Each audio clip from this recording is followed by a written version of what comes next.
नमस्कार मेरे प्यारे दोस्तों, आप सब कैसे हैं। आई होप आप लोग अच्छे होंगे, मस्त होंगे और अपनी पढ़ाई जो है जिस तरीके से कर रहे होंगे। दोस्तों देखिए, हम जूनियर असिस्टेंट का प्रैक्टिस सेट देख रहे थे यूपी त्रिपल का, जो पेपर होगा अगस्त या सितंबर के आसपास हो जाएगा। और दूसरी चीज़ है कि ये यूथ कंपटीशन का प्रैक्टिस सेट है, यानी इससे पहले मैंने ज्ञान मुद्रा पब्लिकेशन के 15 प्रैक्टिस सेट करा दिए थे। ये यूथ कंपटीशन का है। एक और कोई जो है मतलब पब्लिकेशन होगा वो हम देखेंगे मार्केट में, जो सही लगेगा वो करा देंगे। यानी 3 पब्लिकेशन के प्रैक्टिस सेट हम करा देंगे आपके। तो 45 प्रैक्टिस सेट आपके हो जाएंगे। ठीक, हम देखिए 9 तक देख चुके थे। ये हमारा कौन सा प्रैक्टिस सेट, 10वां प्रैक्टिस सेट जो है आज हमारा होगा। देखते हैं, शुरुआत करते हैं कि क्या दिया है। अब देखिए, ये तो पता है कि 100 क्वेश्चन 100 नंबर के हैं, ये सारी चीज़ें पता है। और इसमें 9 नंबर तक हो गया है। 10 नंबर प्रैक्टिस सेट आज हम देखेंगे। उसके बाद हमारे 5 प्रैक्टिस सेट और बचेंगे। ठीक, आगे बढ़ते हैं। अब देखते हैं क्वेश्चन जो है उसमें शुरुआत कर। दोस्तों देखिए, सुबह वाली वीडियो आप लोग नहीं देखते, इतनी मेहनत करता हूँ, इतना मतलब कंटेंट बनाता हूँ, क्या बताएं, लेकिन देखते नहीं। थोड़ा दुख होता है, लेकिन अब क्या ही कहा जाए। चलो कोई बात नहीं। देखिए, यहाँ पहला क्वेश्चन लिखा है कि भूर्ध्वा का संधि विच्छेद क्या है। तो भूर्ध्व का संधि विच्छेद क्या है। देखिए, धन मतलब भूधन ऊर्ध्व क्या है, भूधन ऊर्ध्व। तो ऑप्शन नंबर इसका क्या हो जाएगा, ऑप्शन नंबर हो जाएगा बी हो जाएगा।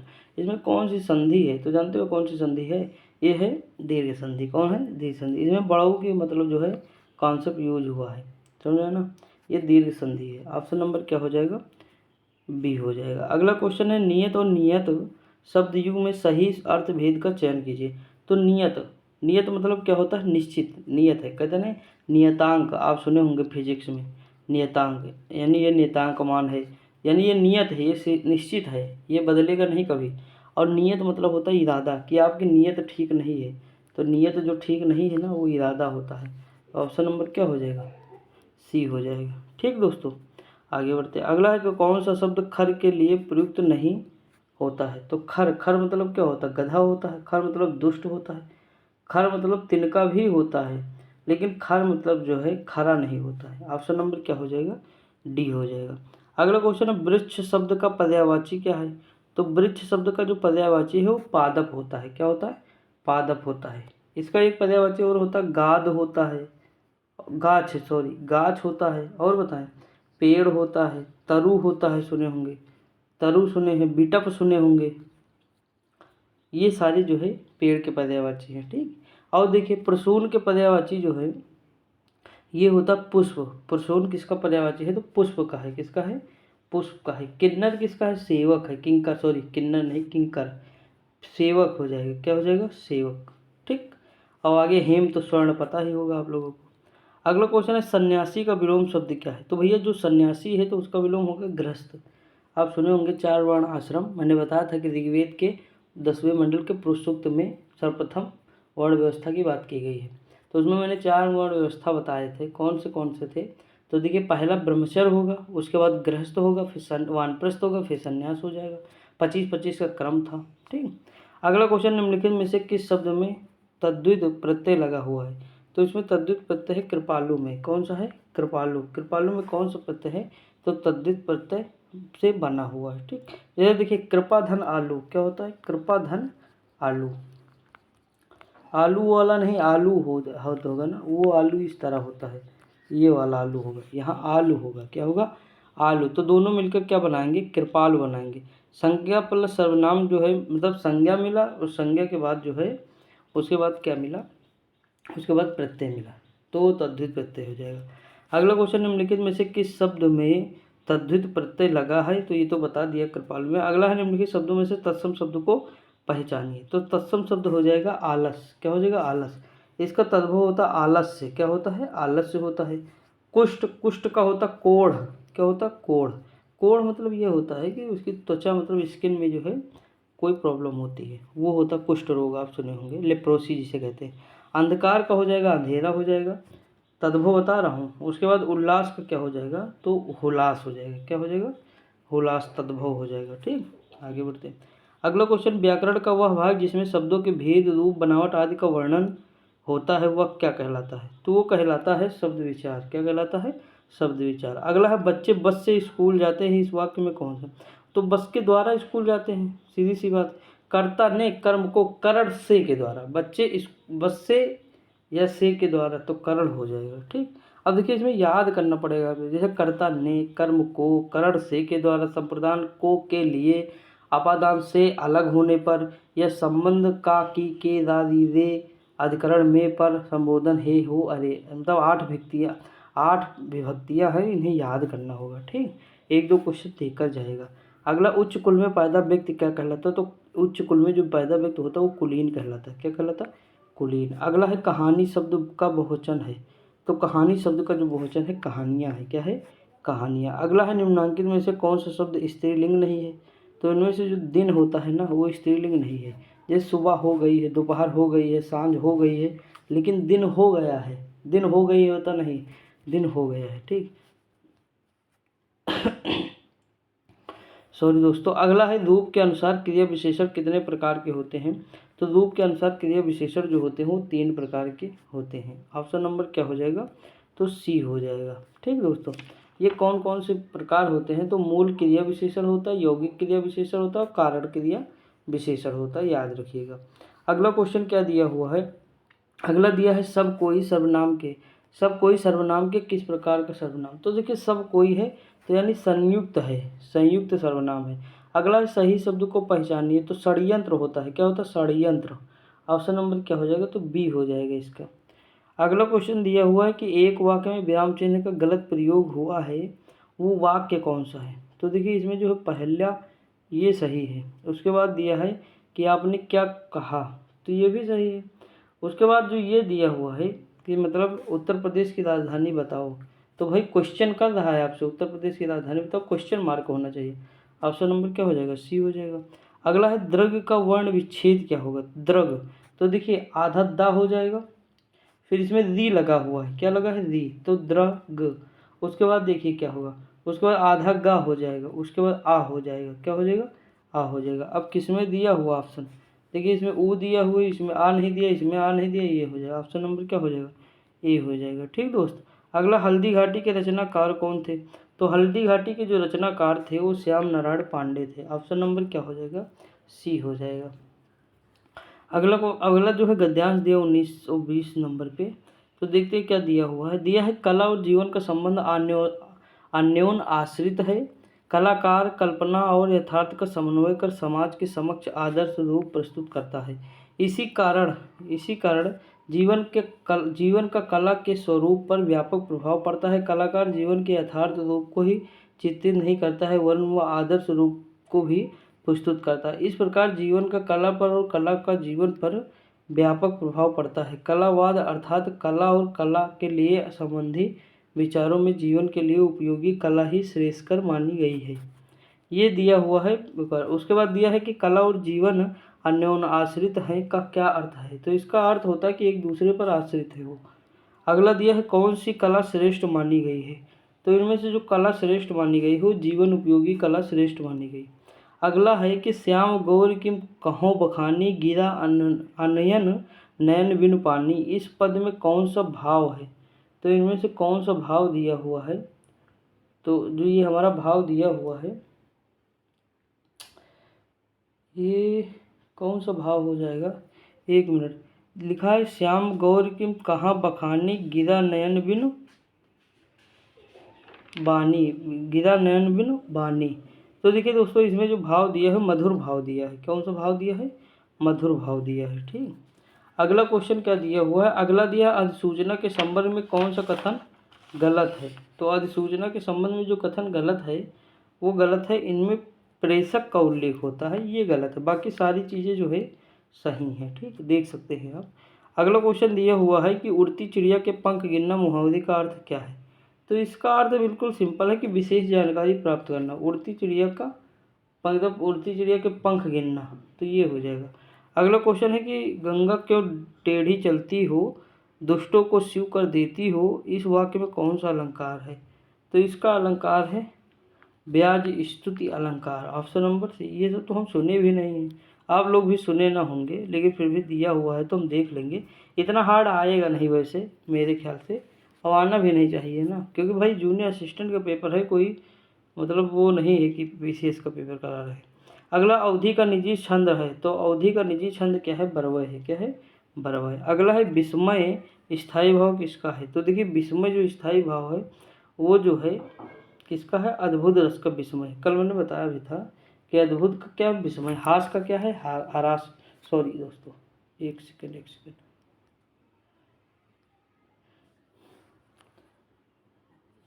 दोस्तों, देखिए विस्मय का और स्थायी भाव किस सदस्य है? तो ये हो जाएगा अद्भुत से। ठीक, अगला क्वेश्चन दिया हुआ है कि निम्नलिखित में से शुद्ध वाक्य कौन सा है? तो इनमें से जो शुद्ध वाक्य है वो कौन सा शुद्ध वाक्य है? वो शुद्ध वाक्य है हमारा, ऑप्शन नंबर इसका क्या हो जाएगा? ऑप्शन नंबर हो जाएगा सी हो जाएगा। क्या दिया हुआ है कि निम्नलिखित में से शुद्ध वाक्य कौन सा है? तो दिया है कि यह किसके हस्ताक्षर हैं। हस्ताक्षर क्या है? तो ये मतलब जो है बहुवचन में प्रयोग होता है, इसलिए हैं लगा हुआ है। ठीक, ये ध्यान दीजिएगा दोस्तों। देखिए मैं दवा खा लिया था ना कल शाम को, मतलब जो है तो बहुत नशा किए हुए, पूरा माइंड मतलब जो बहुत डिस्टर्ब किए हुए दवा। तो ये चीज़ है, मतलब वो पैर में थोड़ा दाने थे तो वही खा लिया। अब वो दिमाग को मतलब एकदम नशा टाइप चढ़ गया है, बहुत प्रॉब्लम हो रही है। देखिए अगला है कृता कृत में समास है। तो ये कौन सा समास है? ये कर्मधारय समास है। अगला है जिसे जीता न जा सके के लिए उपयुक्त शब्द क्या है? तो ये जो उपयुक्त शब्द है ये है अजेय। क्या है? अजेय है। अगला क्वेश्चन है शिखा का कौन सा अर्थ गलत है? तो इनमें देखिए, आप देखिए इसमें जो है शिखा का कौन सा अर्थ जो है गलत दिया हुआ है।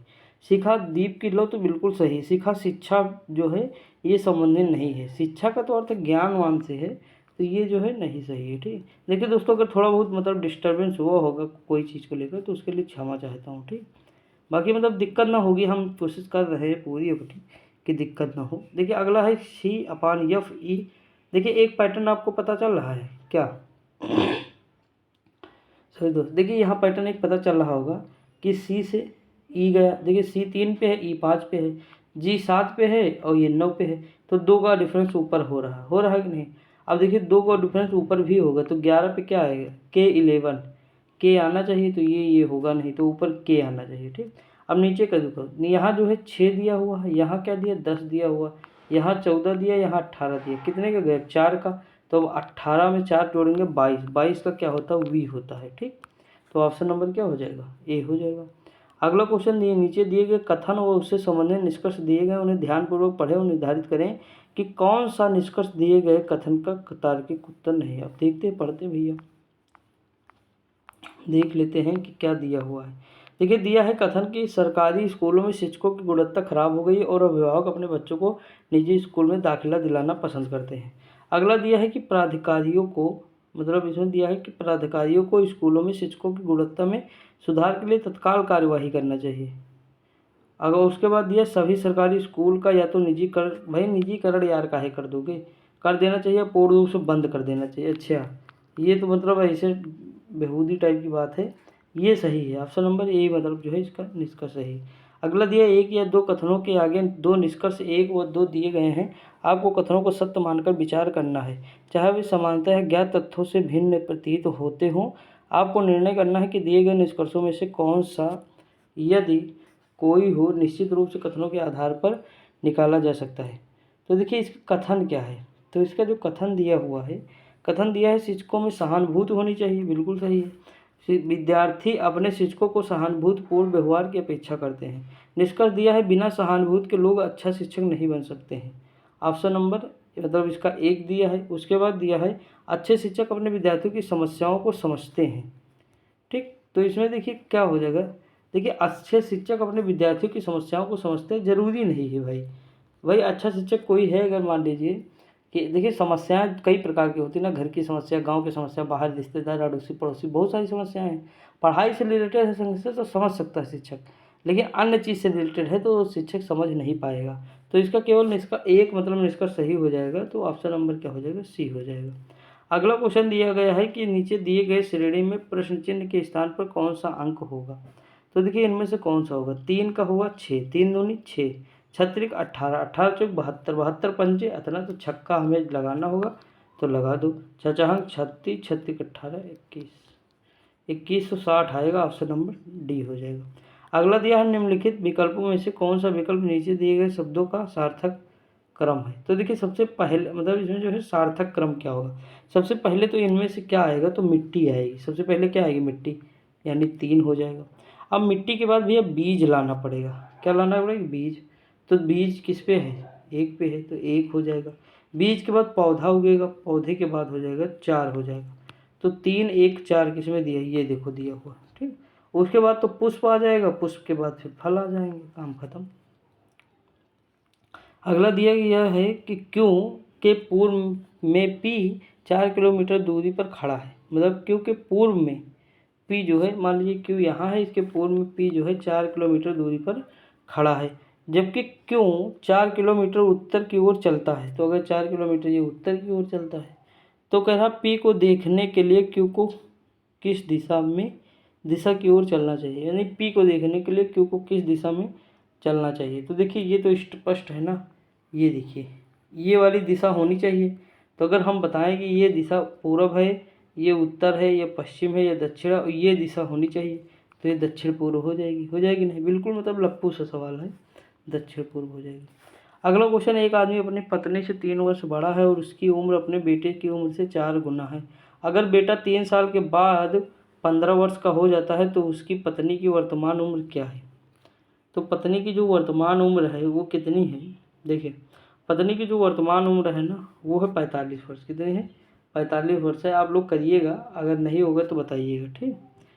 एक सेकंड दोस्तों, देखिए ब्राइटनेस थोड़ा बढ़ा दे।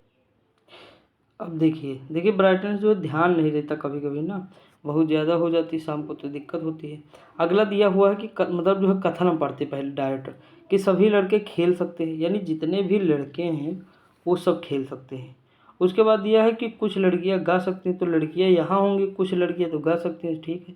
उसके बाद है सभी लड़कियां भोजन पकाती हैं, तो जितनी लड़कियां वो भोजन पका लेंगी, ये भी सही है। उसके बाद लिखा है कि कोई भी लड़का सिलाई नहीं करता, तो जितने ये लड़के हैं यहाँ दूर सिलाई में हो जाएगा। अब देखिए ऐसे फिगर बना लीजिए, फिर आप एक एक निष्कर्ष निकालेंगे। लिखा है कि कोई लड़की खेल नहीं सकती, तो भाई अगर हम ध्यान दें तो ये बात तो मतलब बिल्कुल मतलब सही है कि कोई लड़की खेल नहीं सकती, क्योंकि लड़की जो खेलती नहीं है गायन और खाना पकाती है। यहाँ इस हिसाब से देखिए, क्योंकि लड़के खेलते हैं ना, तो लड़की वाला कैंसिल, तो पहला तो कैंसिल हो गया हमारा, ठीक। अब उसके बाद कह रहा कि सभी लड़कियां सिलाई करती हैं, तो यहाँ देखिए कोई भी लड़का सिलाई नहीं करता है, और यहाँ ये भी नहीं दिया गया हुआ है कि सभी लड़कियां सिलाई करती, ये सब ऐसी कोई बात नहीं की गई, दोनों गलत। कुछ बावर्ची लड़कियां हैं यानी कुछ खाना पकाती हैं, तो बिल्कुल सही है। जो लड़के खेलते हैं वो सिलाई नहीं करते, ये भी सही है, तो दोनों सही हो जाएंगे। यानी ये तीसरा और चौथा जो है हमारा सही हो जाएगा। आपको समझ में आ गया होगा वैसे। अगला क्वेश्चन दिया हुआ है कि राजन रमेश से छोटा है और रमेश जॉर्ज से लंबा है। यानी ये राजन है, ये किससे छोटा है, तो रमेश से छोटा है, सॉरी रमेश आगे हो जाएंगे। उसके बाद क्या, रमेश जॉर्ज से लंबा है, तो रमेश जो ये हैं, राजन रमेश से छोटा है, तो इससे जो है जॉर्ज जो है लंबे हैं, ठीक। उसके बाद इनमें से सबसे छोटा कौन था, तो सबसे छोटा हमें लगता है ये होने चाहिए राजन। सॉरी दोस्तों, देखिए इसमें सबसे छोटा हो जाएगा राजन, क्या हो जाएंगे, राजन। तो मतलब हम अगर देखें तो यहाँ लिखा जॉर्ज राजन से लंबा है, तो बिल्कुल सही है। ऑप्शन नंबर क्या हो जाएगा, सी हो जाएगा, उस हिसाब से कर लीजिएगा। अगला जो है नीचे एक घन की 4 स्थितियाँ दिखाई गई हैं। यदि सूर्य का चिन्ह शीर्ष भाग पर है तो निचले भाग की कौन सी चिन्ह है। मतलब सूर्य का जो शीर्ष है, मतलब शीर्ष भाग पर सूर्य का चिन्ह जो है सबसे ऊंचे है, तो उसके निचले भाग पे कौन सा चिन्ह होगा इनमें से। तो देख लो जहाँ सूर्य हो कॉमन वहीं हम उठाएंगे, और उठाने के बाद खटाक से आंसर दे देंगे। देखिए इनमें से अगर हम देखें किसमें कौन सा चीज़ कॉमन है, देखिए यहाँ सूर्य नहीं दिया ना, ये वाला ऑप्शन नंबर अगर हम देखिए ध्यान से, यहाँ सूर्य नहीं दिया, यहाँ है। अब देखिए इस ये और ये और ये और ये और ये, ठीक। अब देखिए इसमें अगर आंसर हमें बताना हो तो हम आराम से ये मान सकते हैं कि इसमें जो ये है ना ऑप्शन नंबर ये, देखिए इसमें दो तो कॉमन है ही है। देखिए ये कॉमन है, ये देखो ये कॉमन है, ये कॉमन है, ये कॉमन है। अब बचा यहाँ सूर्य, तो यहाँ कौन सा होगा, ये ऑप्शन नंबर क्या हो जाएगा, सी हो जाएगा। ऐसे कर सकते हैं, घुमा दीजिए। अगला है 27 सितंबर को शनिवार है, तो उसी वर्ष 27 अक्टूबर को कौन सा दिन होगा। तो 27 को सोमवार है, तो सोमवार सितंबर में 3 दिन हो गए, उसके बाद अक्टूबर लग जाएगा, ठीक। क्या होगा, अक्टूबर लग जाएगा, तो 27 दिन अक्टूबर में हो जाएंगे। तो टोटल कितने दिन हुए, 30 दिन हो जाएगा। सितंबर किसका है, 30 का। जून नवंबर जानिए अप्रैल सितंबर 30, 28 की फरवरी, बाकी सब 31। तो सितंबर 30 का है, तो 3 दिन इधर हो गए, ठीक। उसके बाद 27 दिन इधर हो गए, तो कितना हो गया, ये हो गया 30 दिन। अब 30 दिन में हम 7 से भाग देंगे तो बचेगा 2 दिन, शेष 2 दिन। अब 2 दिन में यहाँ देखिए शनिवार है तो 2 जोड़ दीजिए, हो जाएगा संडे, संडे के बाद हो जाएगा सोमवार, तो सोमवार आ जाएगा। ठीक, बिल्कुल सिंपल सवाल था ये। आगे बढ़ते हैं। अगला क्वेश्चन दिया हुआ है कि आकृति में कितने जो है त्रिभुज है। तो आकृति में जो त्रिभुजों की संख्या है वो 13 है, आप गिन लीजिएगा। अगला क्वेश्चन, निम्नलिखित प्रश्नों का उत्तर देने के लिए विकल्पों में दिए गए सूचना के किस अंश की अतिरिक्त रूप से आवश्यकता होगी। देखिए प्रश्न पहला लिखा है कि एक कक्षा में सभी विद्यार्थी उत्तीर्ण हुए और सबने एक अद्वितीय रैंक प्राप्त की। सुषमा को 7वीं रैंक मिली और उसके आगे 4 लड़के और उसके पीछे 9 लड़कियां थी। कक्षा में विद्यार्थियों की कुल संख्या कितनी है। तो देखिए सुषमा के आगे 2 लड़कियां हैं, इसमें मतलब पता है कि सुषमा के आगे 2 लड़कियां हैं। उसके बाद लड़कियों की संख्या का और लड़कों का अनुपात 2:3 है। अगर हम ये पूरा देखें तो देखिए इनमें जो हमारा सही हो जाएगा ना, इसमें सही हो जाएगा केवल ये वाला ऑप्शन नंबर क्या हो जाएगा, इसमें ऑप्शन नंबर इसमें बी हो जाएगा। आप ये करके देखिएगा आंसर आ जाएगा। ठीक, क्योंकि मैं करूँगा बहुत टाइम लगेगा दोस्त। आपको मैंने तरीका भी तो बता दिया है कि किस तरह क्वेश्चन करने हैं, और नहीं आते हैं तो कहाँ पे हमें अपलोड करना है, तो आ जाएंगे क्वेश्चन। देखिए यहाँ लिखा है कि भवन, लंबा और आदमी का संबंध किससे है। तो देखिए भवन जो है, लंबा और आदमी दोनों का, तीनों का संबंध इससे है। तो भाई भवन होगा तो उसमें लंबा आदमी भी होगा, फिर ये सारी चीज़ें हो जाएंगी। अगला दिया, नीचे दिए गए कथन उनसे संबंधित 4 निष्कर्ष विकल्पों के रूप में दिए गए हैं। आपको दिए गए कथनों को सही मानकर चलना है, चाहे वे सामान्य ज्ञात तथ्यों से भिन्न प्रतीत होते हों, या और फिर निर्णय कीजिए कि विकल्पों में कौन सा निष्कर्ष दिए गए कथनों का तार्किक रूप होता है। जैसे लिखा सभी पेन डायरी हैं, क्या लिखा है कि जितने भी हमारे पेन है वो सब क्या है, डायरी है। यहाँ डी लिख दो, यहाँ पेन लिख दो। उसके बाद कहे सभी किताबें पेन है, यानी जितने भी किताबें हैं वो क्या चीज़ है, पेन है, तो किताबें इसी के अंदर आ जाएंगी। ठीक, उसके बाद देखो कह रहा है कि कोई भी डायरी पेंसिल नहीं, तो पेंसिल अलग हो जाएगी, डायरी कोई पेंसिल नहीं तो अलग हो जाएगी। उसके बाद कुछ पेंसिल तलवार है तो तलवार यहाँ बन जाएगी, ये हमारा फिगर हो जाएगा। अगला अब देखिए लिखा है कि कुछ पेन तलवारें हैं। अब यहाँ हमें देखना पेन कहाँ लिखा, तो लिखा सभी पेन डायरी है तो तलवारों को कोई मतलब नहीं, तो ये गलत हो जाएगा। उसके बाद लिखा कोई भी डायरी तलवार नहीं, तो कोई भी डायरी तलवार नहीं, बिल्कुल सही बात है भैया, यहाँ कोई भी डायरी पेंसिल नहीं है। ठीक, कोई भी डायरी पेंसिल नहीं है, तो और कुछ पेंसिल तलवार है, तो ये भी सही हो जाएगा। देखिए अगर हम ध्यान दें तो कुछ डायरी किताबें हैं, तो देखिए यहाँ देखिए सभी पेन डायरी, सभी पेन किताबें हैं, कोई भी डायरी पेंसिल नहीं है। कुछ देखिए अगर हम फिगर देखें तो हमें ये वाला फिगर जो है सही लगेगा, ऑप्शन नंबर क्या लगेगा, सी हो जाएगा। ठीक, करके देखिएगा। अब देखिए हम जीएस देखते हैं। भारत में वैदिक सभ्यता नदी के किनारे विकसित हुई, तो सरस्वती नदी के किनारे विकसित हुई। अगला क्वेश्चन है कि सेल्यूकस मौर्य युद्ध में सेल्यूकस ने निम्नलिखित में से किस मौर्य शासक के विरुद्ध युद्ध लड़ा था, तो किसके साथ है। देखिए कल भी तो मतलब हिस्ट्री में मैंने कराया था सुबह वाली वीडियो में, आप लोग देखते नहीं, 5-6 क्वेश्चन आपको आराम से हो जाएंगे, सारे कराए हुए हैं। अगला है मलिक इख्तियार उद्दीन अल्तूनिया ने रजिया सुल्तान को निम्नलिखित में से किस किले में कैद किया था, तो ये भटिंडा होना चाहिए, भटिंडा के किला मुबारक में। ऑप्शन नंबर क्या हो जाएगा, डी हो जाएगा। अगला निम्नलिखित में से कौन सा कथन कांग्रेस के कराची सत्र के संदर्भ में सही है, तो इनमें से हमें देखना कौन सा। देखिए सही पूछा है, इसमें गांधी इरविन समझौता की पुष्टि हुई, महात्मा गांधी ने अधिवेशन की अध्यक्षता की, नहीं। कराची तो वल्लभ भाई पटेल ने किया था। भारत छोड़ो आंदोलन, ये भी नहीं होना चाहिए। इस खिलाफत आंदोलन, ये भी नहीं होना चाहिए। तो ऑप्शन नंबर क्या हो जाएगा, ए हो जाएगा। अगला क्वेश्चन है कि स्वराज पार्टी की स्थापना की गई तो किसके द्वारा, मोतीलाल नेहरू चित्तरंजन दास के द्वारा। ऑप्शन नंबर क्या हो जाएगा, बी। देखिए अरुणा आसफ अली जो है इन्हीं के ऊपर मूवी बनी हुई है, आप देख सकते हैं, सारा अली खान बनाई है, अभी उसका नाम है मेरे वतन करके कोई मूवी है, देख लीजिएगा, बहुत अच्छी मूवी है। वहाँ तो मतलब जानकारी आपको मिलेगी कि कैसे मतलब स्वतंत्रता संग्राम जो है कि मतलब कितना अच्छे से मतलब निभाए हैं सब, ये सब देखने को मिलेगा, बहुत अच्छा है, मतलब प्राउड फील होगा। अगला दिया निम्नलिखित में से किसका अक्षांश नई दिल्ली के अक्षांश के 1 डिग्री के भीतर है, तो ये 1 डिग्री के भीतर इसमें किसका है, एवरेस्ट का है, किसका है, एवरेस्ट का, एवरेस्ट पर्वत का है। अगला क्वेश्चन है कहाँ पर भागीरथी और नर्मदा नदी के मिलने से गंगा बनती, तो देवप्रयाग है, ये तो मतलब सबको पता होगा। उसके बाद हरिद्वार में प्रवेश करती हैं मैदानी इलाके में। अगला है प्रांतों में द्वैत शासन के उन्मूलन की संस्कृति द्वारा की गई, तो प्रांतों में जो द्वैत शासन समाप्त किया गया 1935 के अधिनियम के द्वारा। अगला दिया भारत के संविधान का भाग 8 से संबंधित है, तो भाग 8 जो है भारत के संविधान के संबंधित है केंद्र शासित प्रदेश से। किससे संबंधित है, केंद्र शासित प्रदेश से। पंचायत से संबंधित है 9, भाग 9, नगर पालिका 9A, सहकारी समिति 9B।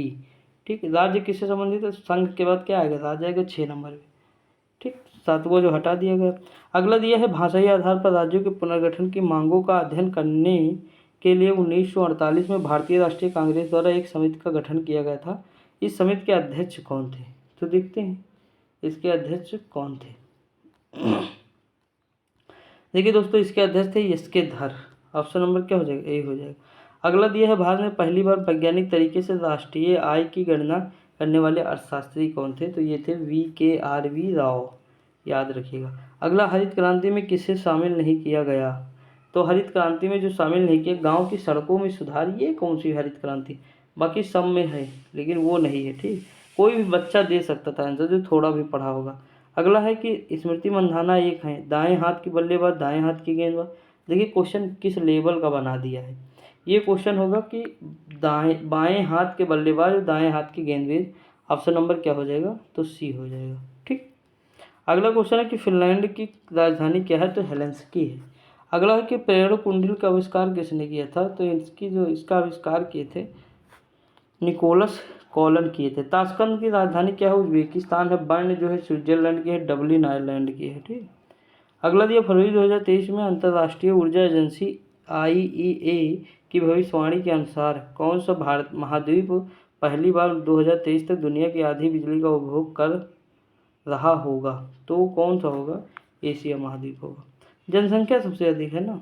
अगला है ग्लोबल क्वालिटी इंफ्रास्ट्रक्चर इंडेक्स 2021 में भारत की गुणवत्ता परिषद के तहत भारत की राष्ट्रीय मान्यता प्रणाली को किस स्थान पर देखा गया है?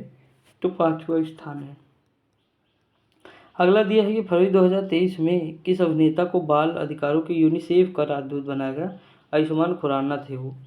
अगला क्वेश्चन दिया है कि John Hopkins centre for talented youth की दुनिया के सबसे प्रतिभाशाली छात्रों को सूची में लगातार दूसरे वर्ष किसे नामित किया गया?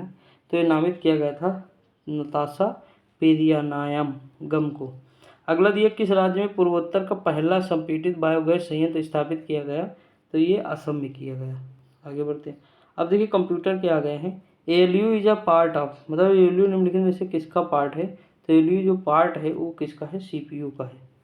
अगला क्वेश्चन है निम्नलिखित में से कौन सा भारत द्वारा विकसित सुपर कंप्यूटर है? तो सुपर कंप्यूटर है परम युवा 2। अगला क्वेश्चन है कि कौन सा वितरण मोड क्लाउड कंप्यूटिंग वातावरण का एक उदाहरण है जो उपयोगकर्ताओं को वेब आधारित मेल सेवा प्रदान करता है? तो कौन सा है? सॉफ्टवेयर एज आ सर्विस। अगला दिया है कि NLP में कोरेफरेंस रेसोल्यूशन को परिभाषित किया गया है। तो किसे किया गया है? ये किया गया है एक टेक्स्ट में एक ही इकाई को संदर्भित करने वाले सभी अभिव्यक्ताओं को खोज के लिए। अगला दिया है कि निम्नलिखित में से कौन DDA शब्द का सही पूर्ण रूप है? तो ये क्या है? ये पूर्ण रूप है digital differential analyser. Option number क्या हो जाएगा? बी हो जाएगा। अगला क्वेश्चन है सूचना प्रौद्योगिकी के संदर्भ में नई उपयोगी जानकारी प्राप्त करने के लिए पहले से मौजूद बड़े डेटाबेस की जांच प्रक्रिया को कहा जाता है? तो ये कहते हैं माइनिंग। क्या कहते हैं? माइनिंग। ऑप्शन नंबर क्या हो जाएगा? बी हो जाएगा। अगला क्वेश्चन क्या दिया हुआ? अगला दिया है SVG का पूरा रूप क्या है? तो इसका पूरा रूप जो है वो है scalable vector graphic. Option number D. अगला है नेटवर्किंग सिस्टम में DHCP का पूरा नाम क्या है? तो इसका पूरा नाम जो है ये है dynamic host configuration protocol. Option number C हो जाएगा। ऑप्शन नंबर सी होगा दोस्तों। ठीक, निशान वो ऊपर लग गया है। अगला दिया है माइक्रोसॉफ्ट वर्ड 2016 में किस प्रकार के मोड का अंग्रेजी भाषा टेक्स्ट एडिटिंग करने के लिए उपयोग किया जाता है जिसमें नए अक्षरों को टाइप करने पर वह किसी मौजूदा वर्ड कैरेक्टर को इंसर्शन पॉइंट के दाईं ओर रिप्लेस कर देता है? तो ये कौन हो जाएगा? तो ये हो जाएगा ओवर टाइप मोड। अगला दिया है माइक्रोसॉफ्ट वर्ड 2016 में पैराग्राफ फॉर्मेटिंग हटाने के लिए कौन सी शॉर्ट कुंजी दबानी होगी? तो कौन सी होगी? वो कंट्रोल+ क्यों होगी? अगला दिया वर्ड में डिफ़ॉल्ट जूम का स्तर कितने पर सेट रहता है? तो ये जो सेट रहता है ये 100% पर। अगला क्वेश्चन है इनमें से कौन सा संग्रह प्रारूप नहीं है? तो ये कौन सा नहीं है? .xlxx। अगला दिया वीडियो चैट या वीडियो कॉन्फ्रेंसिंग में उपयोग होने वाला छोटा डिजिटल कैमरा निम्नलिखित में से कौन सा है? तो ये है वेब कैमरा। अगला क्वेश्चन है कि इंटरनेट की शुरुआत के रूप में की गई है? तो ये शुरुआत की गई है network for the defence force of America, यानी अमेरिका सुरक्षा बलों के नेटवर्क के लिए। अगला दिया उपयोगकर्ता और हार्डवेयर के बीच एक इंटरफेस है, तो इंटरफेस कौन सा हो जाएगा? Operating system, option number B हो जाएगा। अगला क्वेश्चन दिया है, अब देखिए यूपी स्पेशल देखते हैं। अगला दिया है प्रशासनिक सुविधा के लिए उत्तर प्रदेश में कितने शहरी निकाय हैं? तो ये शहरी निकाय जो हैं 915 हैं। अगला क्वेश्चन दिया उत्तर प्रदेश के निम्नलिखित जिलों में से किसमें जनगणना 2011 के अनुसार न्यूनतम साक्षरता अंकित की गई है? तो किसमें की गई है? श्रावस्ती में। अगला दिया है भारत की जनगणना 2011 के अनुसार उत्तर प्रदेश के निम्नलिखित शहरों में से कौन सा शहर मिलियन शहर नहीं है? तो ये कौन सा है? मुरादाबाद जो है नहीं है। मिलियन शहर का मतलब है कि जनसंख्या कम है यहाँ की, इसीलिए जो है पूछा गया। अगला क्वेश्चन है कि कल्प मतलब जनसंख्या का मिलियन का मतलब क्या होता है? 10 लाख से अधिक जनसंख्या, लेकिन यहाँ नहीं है। अगला दिया कल्प योजना किससे संबंधित? प्राथमिक शिक्षा से, ये मैंने कम्युनिटी पोस्ट भी किया है। अगला उत्तर प्रदेश रेलवे पुलिस में कुल कितने अनुभाग हैं? तो अनुभागों की संख्या है 6। अगला भारतीय चारागाह, देखिए अगर हम चारा खा लें तो हमें खांसी आएगी। क्या आएगी? खांसी। खांसी से दोस्तों कौन सा इसमें से बनेगा? झांसी, खांसी से झांसी। अगला दिया उत्तर प्रदेश में कौन से निम्नलिखित जनजाति दीपावली को शौक के रूप में थारू? अगला है उर्दू शायर में फिराक गोरखपुरी के नाम से कौन प्रसिद्ध हैं? तो ये जो प्रसिद्ध हैं ये हैं रघुपत सहाय। अगला क्वेश्चन दिया है कि उत्तर मध्य क्षेत्र सांस्कृतिक केंद्र निम्नलिखित में से किस स्थान पर अवस्थिति है इसकी? तो देखते हैं, ऊपर चलते हैं। देखिए वहाँ नीचे जो है ऑप्शन कट गया हुआ है, तो वो मतलब सांस्कृतिक केंद्र कई सारे हैं। उत्तर पूछा क्या है इसमें, हम वही बता देते हैं। पूछा उत्तर मध्य सांस्कृतिक केंद्र, तो जो उत्तर मध्य सांस्कृतिक केंद्र है ना हमारा, वो उत्तर मध्य सांस्कृतिक केंद्र प्रयागराज है। कौन सा है? प्रयागराज। यहाँ ऑप्शन नहीं दिया हुआ है, नोट कर लीजिएगा, प्रयागराज है उत्तर मध्य क्षेत्र सांस्कृतिक केंद्र। अगर पूछो उत्तरी क्षेत्र कौन सा है सांस्कृतिक केंद्र, उत्तरी सांस्कृतिक केंद्र, तो उत्तरी सांस्कृतिक केंद्र पटियाला पंजाब में है। और पूर्वी पूछे तो शांति निकेतन कोलकाता है, दक्षिणी पूछे तो तंजावुर तमिलनाडु है, और पश्चिमी पूछे तो उदयपुर है राजस्थान का। ठीक, याद रखिएगा। आगे बढ़ते हैं। अगला क्वेश्चन क्या दिया हुआ? अगला दिया है कि इखलास खान का रोजा या मकबरा उत्तर प्रदेश के निम्नलिखित में से किस जिले में है? तो बदायूं में है। अगला अंग्रेजों के विरुद्ध बनारस विद्रोह का नेतृत्व किसने किया था? तो ये नेतृत्व किए थे राजा चैत सिंह। इंपॉर्टेंट क्वेश्चन, याद रखिएगा। अगला है आगरा लखनऊ एक्सप्रेसवे हाईवे की लंबाई क्या है लगभग? तो ये है 302.2 किलोमीटर। अगला है उत्तर प्रदेश के किस शहर को सिमेरिक सिटी कहा जाता है? तो खुर्जा को कहा जाता है। किसे कहा जाता है? खुर्जा को कहा, बुलंदशहर का है खुर्जा। अगला दिया है कि निम्नलिखित में से किस जिले को पीतल नगरी मुरादाबाद है कहीं? ऑप्शन नंबर ये हो जाएगा। अगला है कि औद्योगिक विकास की दृष्टि उत्तर प्रदेश का कौन सा क्षेत्र सर्वाधिक विकसित हुआ है? तो सर्वाधिक जो विकसित हुआ है पश्चिमी क्षेत्र है, क्योंकि ये दिल्ली के आसपास पड़ता है ना, तो एनसीआर में भी आ जाता है। अगला है उत्तर प्रदेश का कौन सा शहर सुहाग नगरी कहलाती है? यानी सुहाग नगरी कौन सा है? तो ये है फिरोजाबाद। अगला क्वेश्चन निम्नलिखित में से कौन सा युग में सही सुमेलित नहीं है? नहीं पूछो। मुरादाबाद पीतल के बर्तन, प्रतापगढ़ कालीन नहीं, कालीन भदोही, प्रतापगढ़ आंवला है, बाकी सारे सही हैं। अगला निम्नलिखित में से कौन सी फसल उत्तर प्रदेश में आमतौर पर या व्यापक रूप में उगाई नहीं जाती है? तो देखिए जो है अगर हम गेहूं की बात करें तो होता है तिलहन, कपास नहीं होता उत्तर प्रदेश में। ऑप्शन नंबर डी हो जाएगा। अगला उत्तर प्रदेश में प्रमुख रबी फसल कौन सी है? तो गेहूं, देखिए रबी की फसल पूछा ना, गेहूं चना मटर जौ, सही है। अगर हम ध्यान दें तो इसमें पहला ही ऑप्शन सही है। अगला दिए उत्तर प्रदेश की प्रमुख वाणिज्यिक फसल कौन सी है? तो वो गन्ना है, याद रखिए ऑप्शन नंबर बी है, यहाँ कट गया है तो गन्ना। तो दोस्तों देखिए 100 क्वेश्चन थे, आप लोग देख लीजिएगा और आई होप आपको मतलब पसंद आया होगा। दोस्तों देखिए थोड़ी तबीयत कम सही है, इसलिए मुझे नशा टाइप से मतलब जैसे चढ़ा हुआ है, लेकिन फिर भी मुझे वीडियो बनानी है, डेली देनी है, तो मतलब इतना काम तो मैं कर ही सकता हूँ ना। आप लोग सपोर्ट करते रहिए, पढ़ते रहिए, मस्त रहिए, खुश रहिए। मिलते हैं अगली वीडियो में, तब तक के लिए जय हिंद।